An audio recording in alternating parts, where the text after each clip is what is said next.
We are Arsenal. Wembley bound. We love Arsenal. Oh yes. We are Arsenal. No mercy. We're Arsenal forever. We are Arsenal. Road to Wembley. We love Arsenal. Oh yes. We are Arsenal. Can't stop us. We're Arsenal forever. ሰላም እንደምናላችሁ ሊክ ብራና ክብራን የምትፈኞች ቤተሰቦች አርሰናል ኢንፎ ወደ እናንተ መድረሱን ጀምሯል። አሁን የተገናኘነው ደግሞ በፕሪማች ሪቪው ነው። አርሰናል ከቶተንሃም ሆትስፐር ጋር በኖርዝ ለንደን ደርቢ በኤምሬትስ እሁድ ምሽት 2 ሰዓት ተኩል ላይ ጨዋታውን ያከናውናል። ስለ ጨዋታው ብዙ ሀሳቦች እናነሳለን። አድምጦሳችሁን ጊዜያችሁን እንዲሁም ደግሞ የጨዋታ ግምቶቻችሁን ስለምታሰፍሩ ከልብ አመሰግናለሁ። ስለ ኖርዝ ለንደን ደርቢ ብዙ እናነሳለን። ጋቢ ማጋለሽ አለመኖሩ በምን ያህል መጠን ሊጎዳ እንደሚችል እናነሳለን። ማን ይተካዋል እሱንም በመጠኑ እናነሳለን። ፕሪዲክት ላይን አፓችን ተጠባቂ ነው የሚሆነው የኛን የጨዋታ የተጫዋቾች ግምት የላይን አፕ ምን ትሰማላችሁ። ኦፕታ ስለ ጨዋታው ብዙ ሀሳቦችን አንስቷል። እሱንም እንዳስሳለን። አርሰናል በኖርዝ ለንደን ደርቢ ቶተንሃም ሆትስፐር ላይ ትልቅ የበላይነት አለው። በምን ያህል ደረጃ የበላይነት አለው? ይሄኛው መርሃ ግብር ደግሞ ያሸንፍ ከሆነ ሌላ ተጨማሪ ሪከርዶችን ያስመዘግባል ወይም ደግሞ በእጁ ያስይዛል። እነዚህን ጉዳዮች በጥልቀት እንመለከታለን በስፋት ማለት ነው። እንዲሁም ደግሞ የኦፕታ የጨዋታ ግምትን ፕሪዲክት ላይን አፕን እንዳልኳችሁ በብዙ የምናነሳ ይሆናል። ብቻ አብራችሁን ቆዩ። በተወዳጁ አርሰናል ኢንፎ ገጽ ላይ የምትገኙት አሁን ሰዓቱ እናንተ የጨዋታ ግምቶቻችሁን የምታስቀምጡበት ነው። የመሸጋገሪያ ሙዚቃ ሰምታችሁ እስክትመለሱ ድረስ የጨዋታ ግምቶቻችሁን አስቀምጡልን። እኛ ደግሞ ነገ ሰኞ ፖስት ማች ሪቪው ስንሰራ ማን በትክክል እንደገመተ ስማችሁንና የገመታችሁበትን ከተማ አንስተን እናስታውሳችኋለን ማለት ነው። አሁን የጨዋታ ግምቶቻችሁን አስቀምጡ። ቪዲዮን ገና ስትጀምሩ ላይክ አድርጋችሁ ጀምሩ። ሰብስክራይብ ያላደርጋችሁ ወዳጆቻችን ካላችሁ ደግሞ ሰብስክራይብ አድርጉ። ከመሸጋገሪያ ሙዚቃ በኋላ እንመለሳለን። ኖርዝ ለንደን ፎሬቨር በጥቂቱ አድምጠን ነው የምንመለሰው። አብራችሁን ቆዩ ተወዳጆች።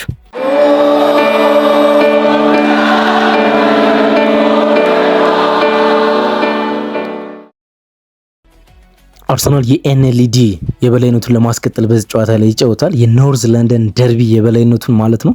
ከቶተንሃም ሆትስፐር ጋር አስደናቂ ድሎች ነው ያሉት። በጣም አስደናቂ የማሸነፍ የበላይነት ማለት ነው። ከባለፉት 6 ተከታታይ ጨዋታዎች 5ቱን አርሰናል ማሸነፍ ችሏል። አንድ ብቻ ነው አቻ የወጣ። ተከታታይ ደግሞ 3 ጨዋታዎችን ቶተንሃም ሆትስፐርን በድል ማጠናቀቅ ችሏል። ያለፉትን 8 ጨዋታዎች ቶተንሃም ሆትስፐር ላይ በሜዳው አርሰናል 2 ከዛ በላይ ጎሎችን ያስቆጠረ ነው ሲያሸንፈው የነበረ ማለት ነው። አርሰናል ቶተንሃም ሆትስፐር ላይ በጣም የሚደንቅ ድል ነው ያለው። እንግዲህ ከ2025 የመጨረሻ ኢንተርናሽናል ብሬክ በፊት አርሰናል የሊጉ መሪ ሆኖ ነው የተጠናቀቀ ወይም ደግሞ የሀገራት ጨዋታ የተከናወነው።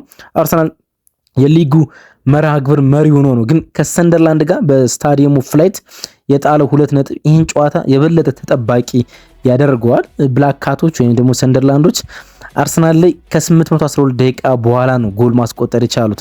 አርሰናል ላይ ለተከታታይ 812 ደቂቃዎች ያህል ጎል ሳይቆጠር ከተጓዘ በኋላ በሁሉም ውድድሮች ብላክ ካቶች ወይም ጥቋቁር ድመቶች ጎል ማስቆጠር ችለዋል።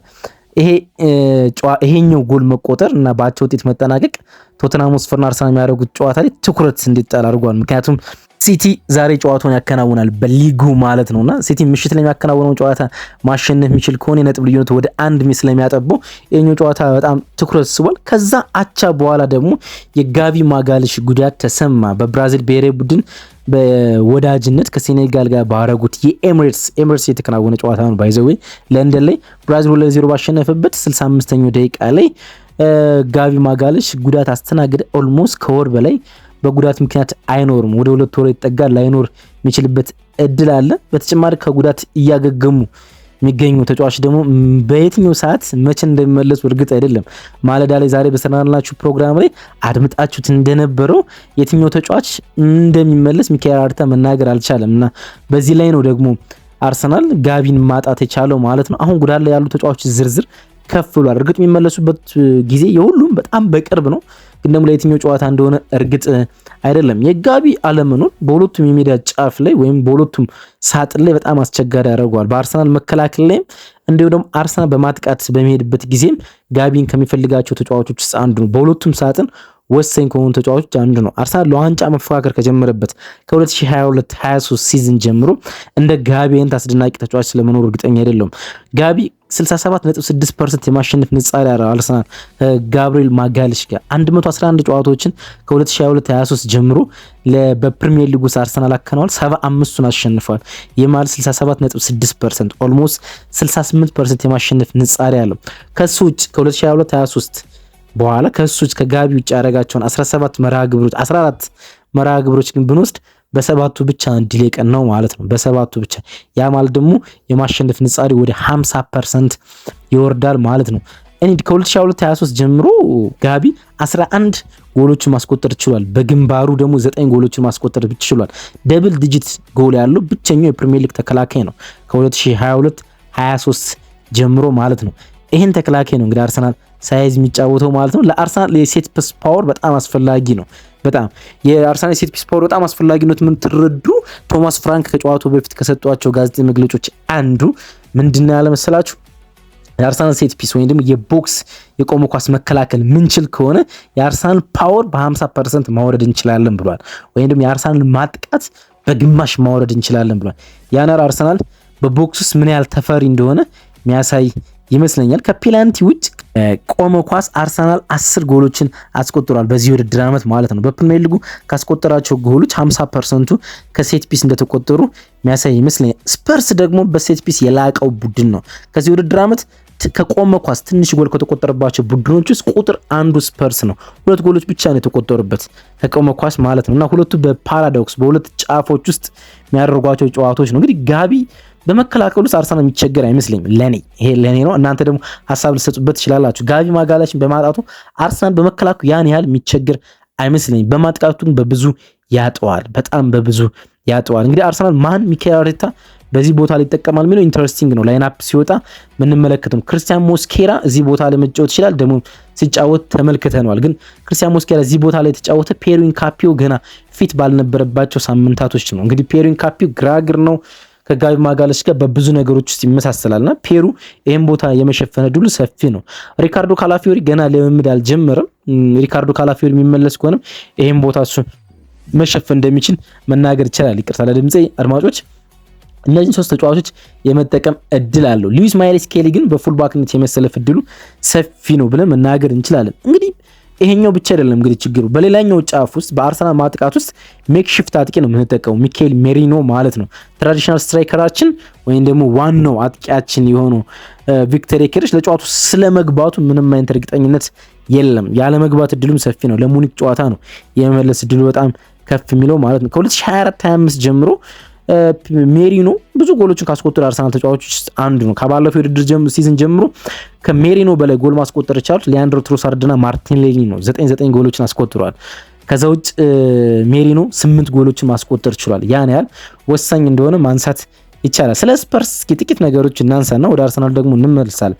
ስፐርስ እንግዲህ ከፍ ያለ ኤክስፔክትድ ፖይንት ካላቸው ቡድኖች ውስጥ አንዱ ነው። ከፍ ያለ ማለት ከፍ ያለ ሳይሆን ከሚገባቸው ኤክስፔክትድ ፖይንቶች ውስጥ ከፍ ያለ ካገኙት ውስጥ አንዱ። ለምሳሌ ስፐርስ ማግኘት የሚገባው ነጥብ ይለናል ኦፕታ 16 ብቻ ነው ኤክስፔክትድ ፖይንቱ ማለት ነው ከጨየ ጨዋታዎቹ። ግን ዘንድሮ 18 ነጥቦችን መሰብሰብ ችሏል። ይህ ደግሞ ከሰንደርላንድ ቀጥሎ ኦቨር ፐርፎርማንስ ያደረገው ቡድን ነው።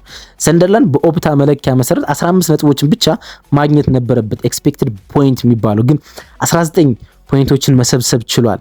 4 ከፍ ያለ ማለት ነው። ከሰንደርላንድ በመቀጠል ከፍተኛ ኦቨር ፐርፎርማንስ ያሳየው ቡድን ስፐርስ ነው፣ ማግኘት ከሚገባው ነጥብ በላይ ማለት ነው። አርሰናል ለምሳሌ ሲቲ ማግኘት የሚገባቸው ነጥብ ነው መሰብሰብ የቻሉ ይለናል ኦፕታ ማለት ነው። እንግዲህ ስፐርስ ወደዚህኛው ጨዋታ የሚመጣ ከዩናይትድ ጋር 2 አቻ ከተለያየበት ጨዋታ መልስ ነው። እንግዲህ ከሜዳው በቶተንሃም ሆትስፐር ስታዲየም 2 አቻ ከተለያዩ በኋላ ወደዚህ የሚመጣ በሜዳው ለማሸነፍ አብስቶ ተቸግሯል። ግን ደግሞ ከሜዳው ውጭ በጣም ጥሩ ቡድን ነው። አሁን ደግሞ ጨዋታው የሚያከናውነው ወደ ኤሚሬትስ መጥቶ ነው። በሜዳው በዚህ ውድድር ዓመት ያልተሸነፈው ብቸኛው ቡድን ነው ቶተንሃም ሆትስፐር። ከሜዳው ውጭ በሜዳው አይደለም፣ ከሜዳው ውጭ ያልተሸነፈው። በሜዳው ታሙኑ እንደሆነ አንድ ጨዋታ ብቻ ማሸነፍ ይችላል፣ በርንሌን በሜዳው ቶተንሃም ሆትስፐር። ከሜዳው ውጭ ግን አንድም ጨዋታ አልተሸነፈም፣ አንድ አቻ ብቻ ነው ያለው። ብዙ ነጥብ የሰበሰበው ቡድን ነው። 13 ነጥቦችን ከ5 ጨዋታ ሰብስቧል። እርግጥ አርሰናል 13 ነው የሰበሰበ፣ ግን አርሰናል በሜዳው 6 ጨዋታዎችን አከናውኗል። ብዙ ጎል ያስቆጠረው ቡድን ነው። 12 ጎሎችን አስቆጥሯል። ትንሽ ጎል የተቆጠረበት ቡድን ነው። 3 ጎል ብቻ የተቆጠረበት ቡድን ነው ማለት ነው። እና ከሜዳቸው ውጭ በጣም ድንቅ ናቸው። ደግሞ ይሄኛውን ጨዋታ መርሃ ግብር የሚያደርጉት ወደ ኤሚሬትስ መጥተው ነው እንዳልኳችሁ። ኬን እና ሱን የሌለበት ደርቢ ነው። እንግዲህ ለአመታት አርሰናል የተቸገረባቸው ሁለት ተጫዋቾች ቢኖሩ ኬን እና ሱን ናቸው። ሶን ሆሚን ማለት ነውና ሁለቱ የሌሉበት ደርቢ ነው። ከሴፕቴምበር 2014 በኋላ ለመጀመሪያ ጊዜ ሁለቱም አይኖሩ። ሴፕቴምበር 2014 አንዳቻ በተጠናቀቀ ጨዋታ ላይ ኬን ጎል ማስቆጠር ከጀመረ በኋላ ስፐርስ ካስቆጠራቸው 82 ጎሎች አርሰናል ላይ 22ቱ ማስቆጠር የቻሉት ኬን እና ሱን ናቸው። ኬን 14ቱን ሱን ደግሞ 8ቱን። ያ ማለት 27% ጎል ስፐርስ አርሰናል ላይ ማስቆጠር የቻሉት እነዚህ ሁለት ተጫዋቾች እንደሆኑ ማንሳት ይቻላል። የእርስ በርስ ግንኙነታቸውን እስኪ በቅርብ ጊዜያት ውስጥ ያሉትን እንመልከትና ጥቂት ላስገርማችሁ። ያለፉትን 6 ጨዋታዎች በፕሪሚየር ሊግ ስፐርስ አንድም አላሸነፈም። አንዳቻ ብቻ ነው የተለያየ። 5ቱን አርሰናል ማሸነፍ ችሏል። ያለፉትን 3 ተከታታይ ጨዋታዎች ደግሞ አርሰናል በድል ተወጥቷል። 3ቱን ተከታታይ ጨዋታዎች ከመሃል ነው አንዳቻ የመጣ ማለት ነው። ከስፐርስ ጋር ሎንገስት ራን ያለው ወይም ደግሞ ሳይሸነፍ ብዙ የተጓዘው 1987 እስከ ጃንዋሪ 1989 ነው። ጃንዋሪ 1987 እስከ ጃንዋሪ 1989 ማለት ነው። 5 ጨዋታዎችን በተከታታይ ስፐርስን አሸንፏል። አሁን 3 ደርሷል። ነገ ጨዋታው ማሸነፍ የሚችል ከሆነ 4 ተከታታይ ድል ከስፐርስ ጋር ይሆናል ማለት ነው። ሳምፕል ሳይዙን ከ6 ጨዋታ ወደ 9 የምናሰፈው ከሆነም ስፐርስ 1 ድል ብቻ ይኖረዋል ማለት ነው። 7 ሽንፈት፣ 1 አቻ ብቻ ይኖረዋል ማለት ነው። ያን ያህል አብስቶ እንደተቸገረ ስፐርስ አርሰናል ለማሸነፍ የሚያሳይ ይመስላል። ካለፉት 32 የኤሚሬትስ ጨዋታዎች አርሰናልና ቶተንሃም ስፐር ከተገናኙባቸው 32 መርሃ ግብሮች ውስጥ አንድ ብቻ ነው ስፐርስ ያሸነፈው። አንድ ብቻ በኤሚሬትስ ወይንም ከሜዳ ውጭ ተጉዞ ማለት 12 ናቸው ተለያይቶ 19 በአርሰናል ሽንፈት ቀምሷል ቶተንሃም ስፐር ማለት ነው። ለመጨረሻ ጊዜ አርሰናልን በኤሚሬትስ ያሸነፈው ኖቬምበር 2010 ነው። 3-2 የተጠናቀቀ ጨዋታ ማለት ነው። ከኖቬምበር 2010 በኋላ አሁን ከ15 ዓመታት በላይ በኤሚሬትስ ቶተንሃም ስፐር አርሰናልን ፍጹም ማሸነፍ አልቻለም። እንኳን ሚካኤል አርቴታ ወደ አርሰናል መጥቶ ማለት ነው። ሚካኤል አርቴታ ከመጣ በኋላ ሌሎችን ቡድኖች ሊቨርፑል ዘንድሮ እስኪያሸነፍን ድረስ ትራዲሽናል ቢግ ሲክስ የሚባሉ ቡድኖች አርሰናል ለማሸነፍ ምን ያህል እንደሚቸገሩ የምናውቀው ነው። አርሰናል ያለፉትን 26 ጌሞች በሜዳው ስፐርስ ላይ ጎል አስቆጥሯል። የመጨረሻ 26 ጨዋታዎች በተከታታይ ስፐርስ ላይ ጎል አስቆጥሯል። ደግሞ በጣም የሚደንቃችሁ ምን መሰላችሁ? የመጨረሻው 8 ጨዋታዎች ደግሞ በትንሹ ከ2 በላይ ጎሎችን አስቆጥሯል አርሰናል። በትንሹ ከ2 በላይ ጎሎችን አስቆጥሯል ቶተንሃም በተከታታይ ማለት ነው። በተከታታይ ከ2 በላይ ጎል ያስቆጠረ ያሸነፈው ቡድን ሌስተር ሲቲ ነው። 1997 እስከ 2016 በተከታታይ ስፐርስ ላይ 2 እና ከዛ በላይ ጎሎች ያስቆጠረ አርሰናል አሸንፏል። አሁን ቶተንሃም ስፐር 2 ጎል የሚያስቆጠር የሚችል ከሆነ አርሰናል 9 ተከታታይ ጨዋታዎችን በማሸነፍ ሌላ ሪከርድ መጨበጥ ይችላል ማለት ነው። ቶማስ ፍራንክ ሌላው መጥፎ ሪከርድ ከአርሰናል ጋር ካላቸው አሰልጣኞች አንዱ ነው። ወደ ሊጉ ብሬንፎርድን አሳድጎ እንደመጣ በመጀመሪያ ጨዋታው አርሰናል ማሸነፍ ችሏል። ከዛ መርሃ ግብር በኋላ አርሰናል ማሸነፍ አልቻለም። ያለፉትን 8 መርሃ ግብሮች ውስጥ 2 አቻ 5 ሽንፈት ከአርሰናል ጋር ገጥሞታል ማለት ነው። አርሰናል ለማሸነፍ በጣም እንደሚቸገር ይሄ ቁጥር የሚያሳይ ይመስለኛል ቶማስ ፍራንክ ማለት ነው። በጨዋታው ውስጥ በጣም የሚጠበቀው ጉዳይ የላይን አፕ ጉዳይ ነው። ብዙዎቻችን ነገ ምሽት 2 ሰዓት ተኩል ጨዋታው ከመከናወኑ በፊት 1 ሰዓት ተኩል ላይ ስልኮቻችን ወይም ደግሞ ባገኘናቸው አጋጣሚዎችን ለመመልከት ምንጓጓው ማን በተጠባባቂ ቦታ ላይ ይኖራል፣ ማን ከጉዳት ተመለሰ፣ ማንስ በላይን አፕ ውስጥ ገባ የሚለው ለማየት በጣም ምንጓጓ ይመስለኛል። 2 ፖዚሽኖች ላይ በጣም እንጓጓለን። አንደኛው የጋቢ ማጋለሽ ቦታ ላይ፣ ሁለተኛው ደግሞ የአጥቂ ቦታ ላይ ነው። በሁለቱ ፖዚሽኖች ውስጥ ማን ተመለሰ ከጉዳት የሚሉትን ለመመልከት ብዙ ምንጓጓ ይመስለኛል። ዴቪድ ራያ በግብ ጠባቂነት ይኖራል። ዩሪያን ቲምበር አሁንም ቋሚ እንደሚሆን ሚካኤል አርቴታ ከጨዋታው አስቀድሞ እንደተናገረ እናስታውሳለን። ዊሊያም ሳሊባ ጋር የኛ የአርሰናል ኢንፎ አዘጋጆች ግምት ፔሩ ኢንካፒዮ ነው። እንዲሁም በግራ ፉልባክነት ገና ልምምድ ስላልጀመረ ሪካርዶ ካላፊዮሪ ዛሬ ልምምድ ይሰራል ብሏል ምሽት ላይ። ይሄን ቪዲዮ ሲቀርጽላችሁ ለእናንተ ኦዲዮ ገና ልምምድ መስራትና ለመስራትና አላረጋግጥኩም። ሪካርዶ ካላፊዮሪ አይኖርም ብዬ አስባለሁ። ስለዚህ ሉዊስ ማይሊ ስኬሊ በግራ ፉልባክነት ይኖራል። ዙቢሜንዲና ራይስ የአርሰናል አማካኞች ሲሆኑ በ10 ቁጥር ፖዚሽን ላይ ኤብሬቺ ኤዜ ይኖራል። ቡካዮ ሳካ የቀይ መስመር አጥቂ ነው። እስከ 2030 ኮንትራቱን ለማደስ ከጫፍ ደርሷል። ሚካኤል አርቴታ ከኛ ጋር ለመቀጠል እንደሚፈልግ እንደሚያውቅ አውቃለሁ ብሏል። ሚካኤል ሜሪኖ አጥቂ ይሆናል። ሊያንድሮ ትሮሳርድ ደግሞ የግራ መስመር አጥቂ ፖዚሽን ላይ ይኖራል ማለት ነው። ኦፕታ የኛው ጨዋታ የማሸነፍ ግምት ለአርሰናል በርቀት ሰጥቷል። ግምቱን ኦፕታ ሲያስቀምጥ 69% አርሰናል ጨዋታ ያሸንፋል ሲል፣ ስፐርስ 13.7%፣ 17.3% ደግሞ ይህን ጨዋታ የማሸነፍ እድል ማንም ሰው የለውም በአቻ ውጤት ይጠናቀቃል ብሎናል። እንግዲህ ላይን አፕ አርሰናል ይህን ይመስላል ብንልም በተጠባባቂነት ቦታ ላይ ግን ማን እንደሚኖሩ እርግጠኛ አይደለንም። እንግዲህ ማርቲን ኦዲጋርድ እና እንዲሁም ደግሞ ኖኒ ማዱኬ የመመለስ እድል አላቸው የሚሉ ሚዲያዎች አሉ። ገብርኤል ሱስ ይመለሳል የሚሉ አሉ። ቪክተር ዮኬሬሽ ሊኖር ይችላል የሚሉ አሉ። በጣም ብዙ መረጃዎች ነው የሚወጡት። እንደማይኖር እርግጥ የሚሆነው ካይ ሃቨርትዝ ነው። ካይ ሃቨርትዝ ተጨማሪ ጊዜያቶች በጉዳት ሊቆይ ይችላል፣ ግን ማን እንደሚመለስ በእርግጠኝነት ማወቅ አንችልም ማለት ነው። አብራችሁ ስለነበራችሁ ከልብ አመሰግናለሁ። በፕሪማች ሪቪው ነው የተገናኘ ነው። አሁን ሰዓቱ እናንተ ግምታችሁን የምታስቀምጡበት ነው። ግምታችሁን አስቀምጡልኝ። ፖስት ማች ሪቪው ስሰራ ሰኞ ማለዳ ስማችሁን፣ ከተማችሁን እንዲሁም ደግሞ የገምታችሁትን ውጤት አያይዤ ማነሳ ይሆናል ማለት ነው። እናም ስጽፉልኝ ስማችሁን እንዲሁም የምጽፉበትን ከተማ እንዲሁም ደግሞ የጨዋታ ግምቶቻችሁን አስቀምጡልኝ። ሁሉንም ስለምታደርጉ ስለምትከታተሉን ከልብ አመሰግናለሁ። መልካም ቀን ይሁንላችሁ። ባይ